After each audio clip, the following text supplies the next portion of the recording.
Hi everyone, I'm Anna Uspinskaya, and here's Chris, my And I'm Chris. dear friend. Al? Yes. And we come here today because there's an important topic which we want to discuss for all musicians who perform, teach, and lead their own studios, departments, and music schools, and all of that. There's a ton of competitions on old ones, and there's a lot of new competitions coming up. Just about every month, there's a new competition or a dozen. And as music teachers and educators and performers, especially as educators, it's really important for us to navigate that maze, to figure out what's the best for our students, and if the students should compete, should not compete. There's a lot of these questions, so we're going to address at least some of them today. We have limited time, so please hop on our stream and participate. Great. Give us your feedback. Just a bit about myself. I want to just say, as a recent competitor of the Sound Espressivo competition, as well as other competitions all around the world, especially in this online atmosphere because of the COVID pandemic, it's really important to sift out the even more and increasingly more competitions out there, and to find which ones are really suitable for yourself, but also if you're a teacher, how to choose them for your students. And it all comes down to what a lot of steps which we're going to highlight to you today. Yeah, that's really important, and I'm glad to have Chris in here because we're from two very different generations. I've been teaching for quite a while and performing and competing when I was younger, and Chris you're still in the age where people compete, right? I'm still young enough to compete, but not for long. I think within a few years, that's it. That's the cutoff line. And so it's interesting because I think from the time when you were competing to now, things have changed. There's so many young kids who are competing. It seems like competitions are a way not just to perform, but to get to know people. It becomes a bit of a music festival. It becomes something fun. And I've had really good experiences competing live, but I also think, like, especially with this pandemic, my online competition experiences have also been really, really good. So we'll share a lot about that as well. There's an interesting point you just brought up. Well, I'm in the age where I still can compete, but the cutoff is coming up. Now, that's an old concept. From my current research of the competitions, the general trend is shifting. Yeah, the old established competitions, which have been in existence for 50, 60 or more years, there were very strict age requirements in there. But I'm seeing more and more competitions which promote older musicians, more mature musicians, and even amateur musicians. You know, Van Cliburn was one of the first ones who did that, and that was quite a few years ago. There's a competition for amateur musicians and for musicians past the age 32. It used to be, when I was your age, Chris, the 32 used to look to me like end of life.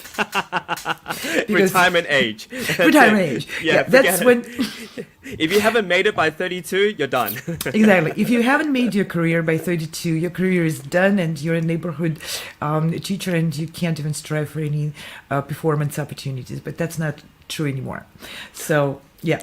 I think the positive spin we can put to this whole proliferation of music competitions out there is that it is providing people actually a chance to share their music. It's not so much like, oh, you're going to have to compete for one spot. Because with all these competitions, it allows students to really share their music all over the place. You know, you can actually, I have friends who do a sort of competition world tour almost.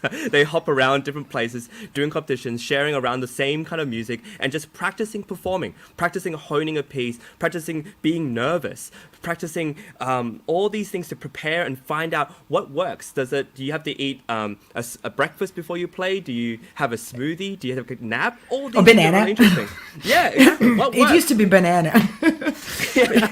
You can change. Well, you're absolutely right. With so many opportunities, you can actually set specific goals for each, and try. And it's all trial and error and learning from it. And that is potentially a very effective goal for teachers to set for the students. Okay, we're not really experienced enough in performing, so you don't know if a banana or smoothie is a better one, or if you're more comfortable with long sleeves or short sleeves, right?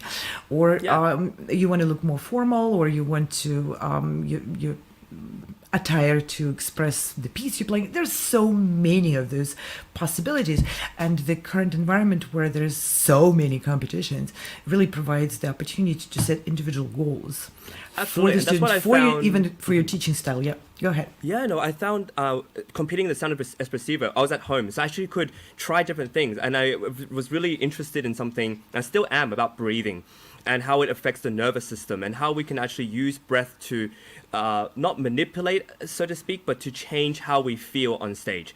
And I was actually using that as as a way, and I have a little device that would measure my heart rate as I was competing. That's I don't know if something I shared that didn't with have you. when I was competing. Yeah, but it's really cool. Imagine if all your students had all these chances to perform, and you provided a way for them to test their heart rate, test out what they were doing in preparation, so that when they get their Carnegie Hall concert, when they finally play in the Wigmore Hall, you know what works. You say, okay, make sure you sleep a lot the night before, Or, right? Don't or a worry- little, or a you little, don't. yeah, or you don't, Because it right? works differently for different people. You really need to learn yourself. That's the whole point. Absolutely. And that's what's really interesting about competitions, that we're turning it from something where it's this one chance or nothing to many chances to really discover your voice. Maybe you discover, you go on stage and you just feel so nervous playing, I don't know, something like Mozart, right? We're all nervous playing Don't Mozart. start with Mozart, right? Don't start with Mozart. But maybe Exactly. sometime you might get so comfortable with it that you're like, no, I'm going to start with it. This is me. I love starting with Mozart. And then so I think it's a really good chance to try things and, experiment. Yeah, exactly. A lot of teachers I get, from my colleagues and friends, I get feedback. Oh, there's just too many competitions. That's just a burden. But you're right. There's a good point. The too many competitions cannot be too many opportunities. So it's important to take the current environment, which is confusing, oversaturated, overloaded with different projects. Take that environment and see what's the best it provides. It provides variety, and it provides a number of opportunities for students, which allows the teachers to really develop the performance side. Now, setting the goals for students is a tough call, right? There's a ton of different goals. People come to study piano, like you and I are pianists, right? But people go to study music for a variety of goals. And for parents, a lot of times, okay, we're going to use music as a vehicle to develop the person, to develop thinking, logic, coordination, and to learn to appreciate the art, because it's a complicated thing as opposed to something more simple, which kids may be more inclined to do. Right? I like how you said that, because we're putting a positive spin to competitions. We want to actually let the world know that competitions can be used for good. Because there's so many of them, and it seems like it's too overwhelming. But no, we can actually find good ones. So can you talk a little bit more about your process with your students and parents, and how you talk to them about competitions? Yeah, you're right. First of all, your foundation matches mine.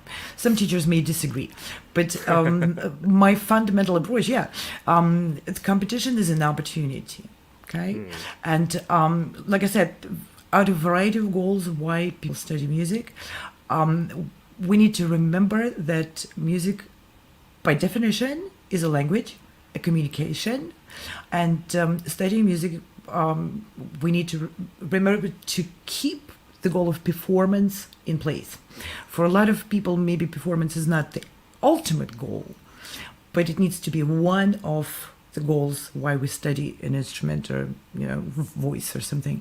So competitions as a platform for performance, for setting those goals, provides some clarity.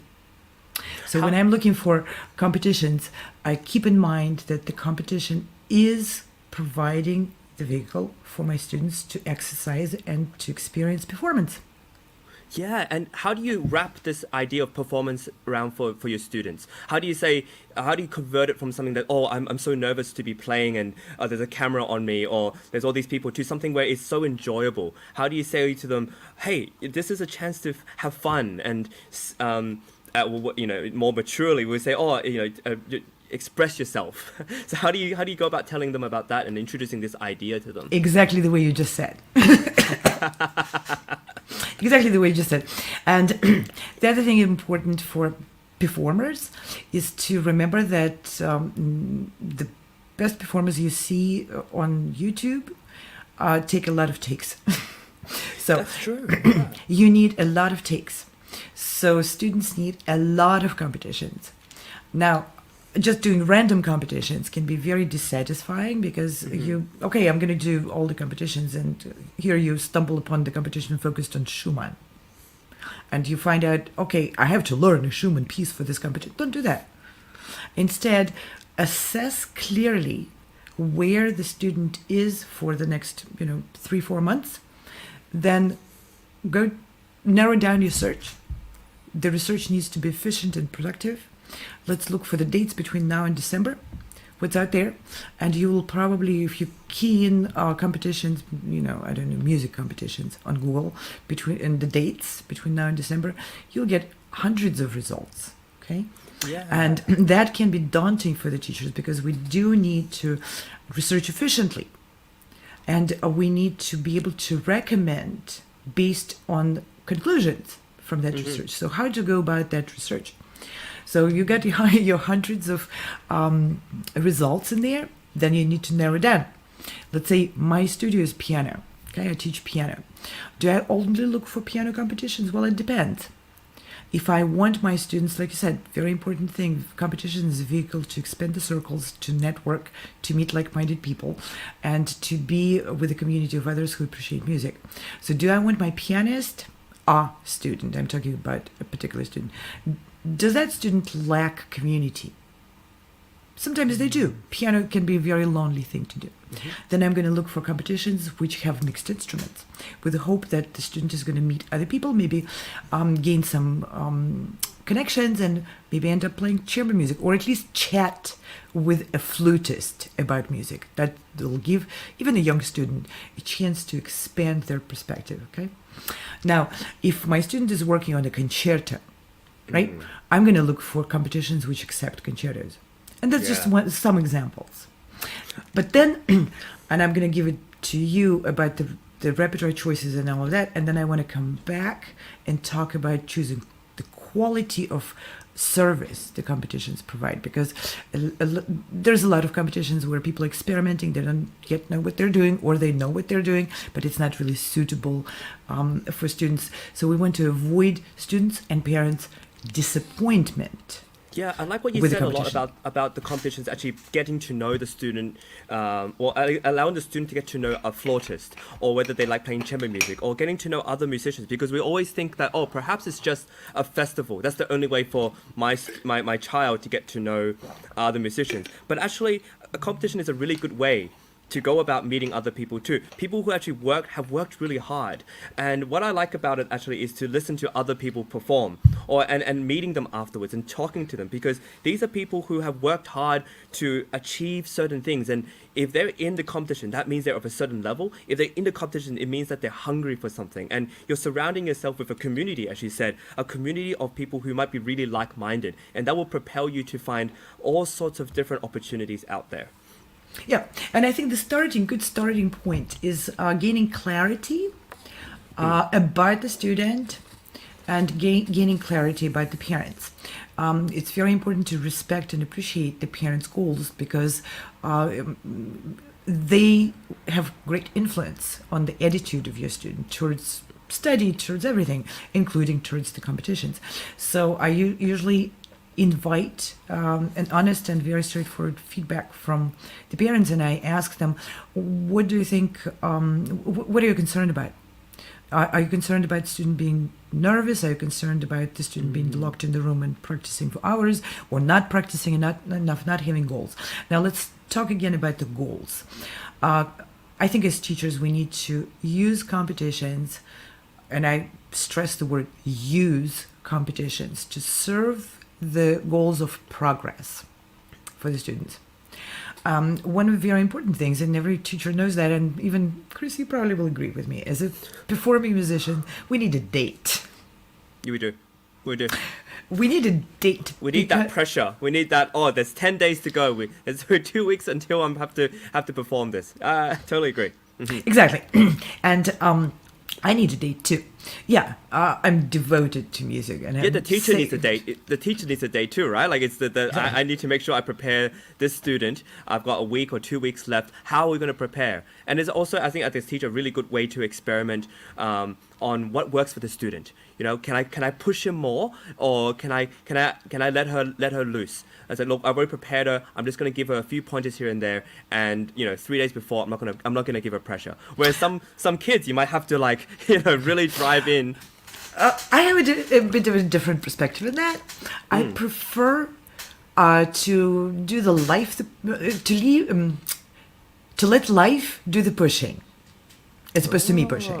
Okay, all right. So once you have the dates set and the goals set, and everyone is on the same page, your student, the parents, and you yourself. Let's say you have, sometimes my students participate in 1 or 2 competitions every month.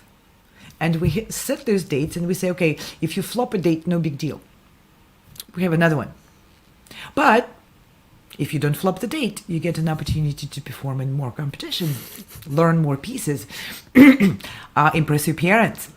Kids Don't forget love they to paid impress for the you parents. to. Don't forget they paid the application fee. So if you forfeit, they might not be so happy with Exactly. you. Letting life do the pressure. The parents will say, well, I paid $100 for this competition. You better be ready. Then I don't have to do that. Yeah. And that creates a more healthy interaction between the teacher and the student. Now, let's before we run out of time, I want to touch the topic of gauging the quality of what the competition provides. I think that's a tough one because when 100 results come up on the Google search for me, and I get bombarded also with a lot of emails from competitions. Yeah. So the dates, we already touched that. That's good. We organize competitions by dates. But then for each month, I may come up with 20 different competitions. And I need to decide which ones to recommend. Because obviously, if I recommend a competition to my students, to my studio, to parents, I'm taking the responsibility that I did my homework. And what I'm recommending is going to serve the students, because competitions are there to serve. It used to be that competitions were there to appoint the best of the best. But that's changing. That was when there were 20 piano competitions in the world 50 years ago. Now there's the best of the best everywhere. So how do you choose who's actually the best of the best? Yeah. Well, that's a whole different topic, and Chris, you're going to be one of those people under huge pressure choosing the best of the best in the Sound Espressivo competition, right? But Me and a lot of others. So. you and a lot of others, and we, the panel of judges at the Sound Espressivo competition is large, and it's comprised of people who are very experienced in judging competitions. And last year in 2020, and this year it's going to be the same. We have a deliberation process. The judges are in the deliberation room, which is locked. It's a virtual room. No admin from the competition have any access to that room, so we can't even tell the judges, would you please stop deliberating already? Hurry up. Hurry up. Everybody's hanging out there waiting for the results. Sometimes the judges deliberated for hours. Yeah. So that is not an easy process, but that's a topic for a different stream. We're going to do one on that. So I want to go back to gauging how to choose the quality of the competition. Chris, to you. You were one of those people who chose to participate in Sound Espressivo competition when it was first time running. Yeah. So how did you choose that? I loved, first of all, that it was all online and it was live streamed. I loved that it was immediate feedback. I got to talk to the jury. And so what I look for in a competition is actually how much I can get in touch with the organizers. I've done other competitions where you submit a video and then you just get a result and that's it. Right? And what is amazing about Sound Espressivo is you can actually. I chatted with you the first time I ever played for the competition, and then I got to chat with the jury, and then there was actually an email process and there's a communication. And so what happens, which I think is really essential, especially I think for students who are in college level and looking to really discover themselves and be proactive about their careers is that in order to be proactive, you actually have to send emails. You actually have to make the connections. You actually have to present yourself in a way that if that person likes you, they want to get in touch. And so what is amazing about Sound Espressivo is the jury is made out of different musicians. You have composers who may want to get in touch. You might have a conductor who says, oh, I really like this guy. Or you might have presenters who may say, hey, actually, I want him on the podcast, or I want him on this thing, or I want to present him because I like the way he talks to the audience, or I like the way he programs. It's really thoughtful, really considerate. And so these are the things I think for parents, teachers, and students to look for, is to say, what can I connect with? How can I make myself known and not just rely on, I sound a bit jaded when I say this, but, wait for a silver platter to be presented to me. I think we need to be moving into a direction where, be proactive. Be proactive. Do what you want. Discover if you're good at presenting, if you're not, if you're good at programming. And so what Sound Espressivo does is that there's a freedom in no time limit, no repertoire requirements. And so you get to do what you want to do. You get to have the freedom to choose. So this Chris, this is very educational to me to hear this from you, because you really did the homework. You knew what you were looking for in a competition. You were looking for connecting, for feedback, and for expanding yourself in the new space as a musician, as a communicator, for networking. And you were looking for the competition which provided that. And that's exactly what I'm offering teachers to think about how to approach, because your set of goals were a perfect match to what the competition offers. You were looking for freedom to present yourself your way, to choose the repertoire which suits you, and like you said, for your stage of development as an artist, that was perfect. Let's hear a little bit from Jeffrey Luffner, who teaches at the Colburn School, and he had a few students in the competition. His students were not your age. They were not college or beyond. He sent some very young students.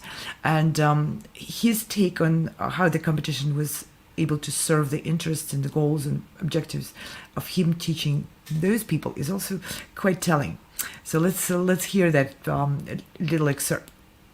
I thought the categories were pretty great because it let me present a lot of pieces that I normally wouldn't choose to do, and no time limits, which was also an interesting thing. So I knew they weren't going to get cut off in 5 minutes. The great thing about Sound Espressivo is we got feedback right away. I mean, the kids played, the judges talked, and 2 months later to get back comments and find out how you did is not working. So your system is great in regards to that, and that's one of the big pluses, is that right away kids have feedback, and as a teacher we can move on and move to the next great thing. I want to say that is the one incredible reason to apply to Sound Espressivo, and it's one thing that you guys do that nobody else does. And I say you guys, I'm part of it now. So we you guys do. You're one of the guys doing it. We're one of the guys. No one else does it. And here's the interesting thing is, even in a live competition, the jury is listening to so many competitors that unless they write notes or unless they're really diligent about it, they don't really remember what you did. The incredible thing about Sound Espressivo, you play, and you get told their impressions right away. That whether they loved it, whether they were a little bit, unsure about what you're trying to say in your piece, you get it right away. And it's really, really amazing to hear like 5 different opinions right after you play, congratulating you. And I personally felt that even if I didn't make it to the next round, I got a lot out of it already. And so that's very important point. And let's not be cynical about it, but let's be practical. Competitions are costly. Okay, the going rate for someone to compete is at least $100. And many competitions charge more, and you can look at it from whatever different perspectives. But the competitions are big machines to run, and I can understand why the cost is so much higher than it used to be. So your point of, okay, even if I didn't make it to the next round, I already got basically my money's worth of service. Right? And it may sound cynical, but it's actually not. It's a honest, practical approach, which I think is very important for teachers to keep in mind. Because yeah, otherwise I felt like, honestly, applying to different competitions before, I felt like I was just donating to the arts. You apply to stuff, you're just donating. You're just like, oh, this competition seems like it's very well known. I put in like, $200 US to apply for it, and I get told, sorry, we did not choose you. That's not a good investment. That's a donation. That's worse than a donation.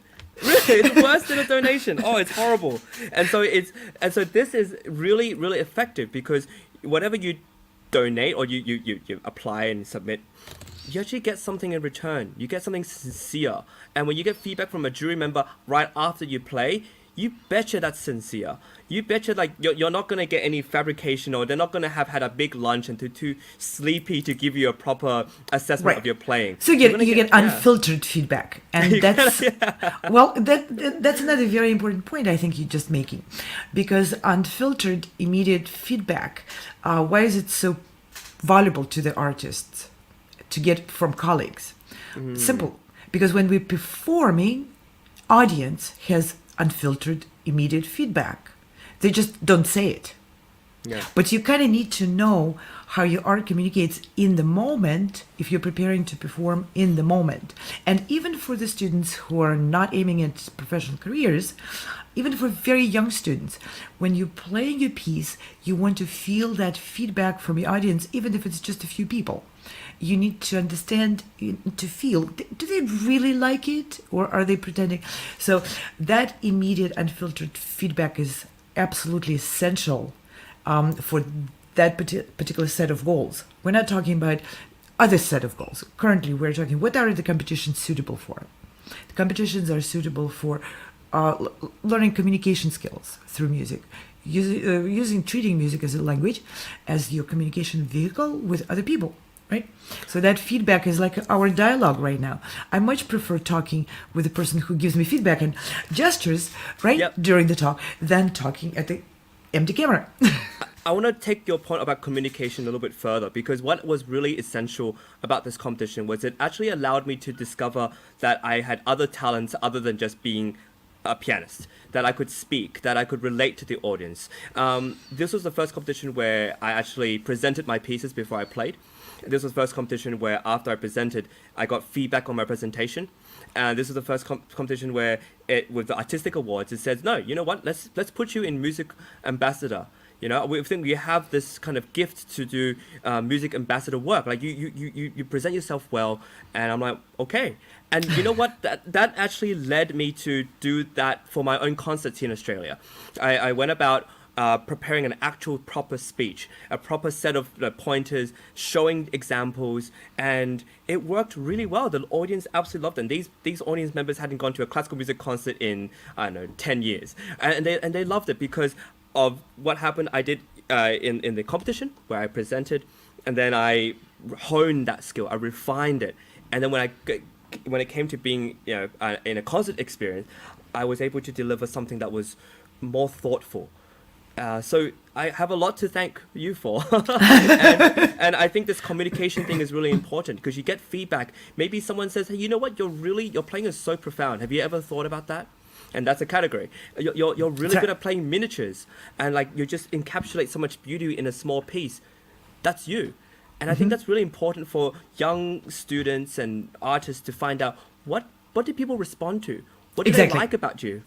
That is key word. What do people respond to? Now, in the traditional setting of the concert, you can't really ask your audience to respond, even if you invite them to a reception. It's public and people are self-censoring, right? Yeah. And also it's not always down to the point, and not the most helpful. People come to you and they just thank you pretty much, right? Yeah. Well, yeah, sure, you're welcome, but give me more than that. So that was the point of creating this immediate feedback from the judges. Of course, as a judge, you already experienced how daunting and challenging that is. We're putting a lot of pressure on professional musicians to provide feedback with, of course, everyone keeps in mind the goal to be helpful, to be expand the view, to expand the horizon of the musician in front. And this is challenging for professionals to provide feedback immediately, as opposed to, like you said, go sleep on it and filter it. But it is. What's also amazing is, I think, from what my friends have told me and my own competition experiences, sometimes what you end up getting from people who listen to you is there are certain people who are really honest with you. There are certain people who actually say, you know what, and because I've judged, just one round so far, I found myself saying, I really want to help this student. He's not my student, but I really want to help. So how can I actually help him? Is it by pointing out you didn't do this articulation? Or is it saying, how can you take this to the next level? How can I inspire you to work on it more? How can I inspire you to say, look, I really love what you're doing, but how about let's take it up a few notches? And how can I, and I think that comes from a very sincere point. And I think in competitions where you can actually have live feedback, that's there. Well, you can have some of that in the written feedback as well. That's true. With some other competitions, like we said, the environment of the competition needs to meet the goals which the teacher sees the best for the student in the moment. There can be some students, regardless of the age, who are not ready for the immediate feedback. What if they're surprised that the feedback is not exactly the same what the teacher said in a lesson? Or, there can be lots of different reasons. But like you said, experiencing this particular aspect of Sound Espressivo competition at least gives the students and the teachers an opportunity to see if that environment is suitable for them, suitable for their goals. So we're going to be wrapping up this conversation. We didn't even touch half of what we prepared, Chris. That means we're going to be coming back to this. We'll have to come back. I firmly believe these conversations are really current and very important. And I hope we provided some practical, valuable tips. And I hope it's going to be really helpful to people choosing the competitions. Yes, we are introducing Sound Espressivo competition. We love the concept, and we would love to see you in that competition. But surely, none of the competitions can suit everybody's objectives and everybody's goals. So it's really important to look for the competition which provides the experience, just the experience the students need at the moment. It changes. Students grow. Environment grows, teachers grow, goals change. So it's very important also to allow yourself to grow as well. Yeah, and I'd love to have this opportunity to really discuss competitions in general and how we can really benefit students. And in this environment now that we're in, I think it's important, like you said, to help the student understand what their place is in this music world. What are they going to do? And give them opportunities to perform and express themselves. And so ultimately you're shaping a student to become an artist. And whether they end up playing piano or end up doing the violin or keeping with it, that's one story. But at least you help them develop themselves and finding what works. What is it that you have to say that really people respond to? And I think that will give them a lot of self-confidence. You give them a lot of self-esteem. And when they head out, they say, oh yeah, maybe I've screwed up a few times on stage or on the virtual concert hall stage, but I'm okay. I have so many things. I have such good experiences, and I'm more than happy to keep exploring that. I'm not going to shut myself out and never perform again. No, I'm going to just keep doing it because I know that this is part of the process. And I feel like this is with all these competitions, back to coming full circle, all these competitions out there, that's the reason they're there. Use them, like you said, and use them to help your student or help yourself discover what you're good at and what you can do to really change the world, change what's around you, and inspire others to do the same. Yeah, and even if the student is not becoming a musician, but becoming something else, those performance skills and learning whether banana or yogurt works best is going to help at the next time you have to present your project to your boss. And maybe you're doing a TED Talk next, or you never know. No, it's really good stuff. Thank you. Yeah. Okay. Well, Chris, it was a great pleasure. And like I said, we Likewise. haven't touched even half of what we prepared, so we're going to continue coming up with those conversations, and I hope people will start joining us. And we have a back channel set up, so please send us messages. We'll respond, give us feedback, and immediate feedback would be great, but filtered, timed feedback is fantastic too. So thank you everyone for watching, and at this time I would like to thank Virtual Concert Halls for setting up this system and for providing us with this platform. These are fabulous people you see on the screen. Scratch my name, the rest are fabulous. Everyone, including yourself, is fabulous. And I also want to thank the Sound Espressivo competition board and all the directors there who support this, who make this into something that we're proud to present. Yes, and I want to give many thanks to our producer. He was not seen. That's the director behind the scenes who's changing the screens and helping us with the production. And applause go to Ante Bozic-Kudric. Thank you very much for supporting us today and for being with us. You. And thank you, our audience. And Thank you very with much. that, we'll say goodbye. See you next time. Thank See you.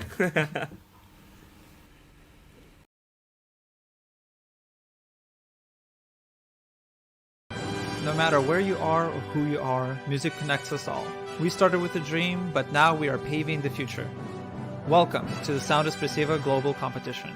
Fully virtual, yet bringing musicians closer together than ever before, now on a global scale.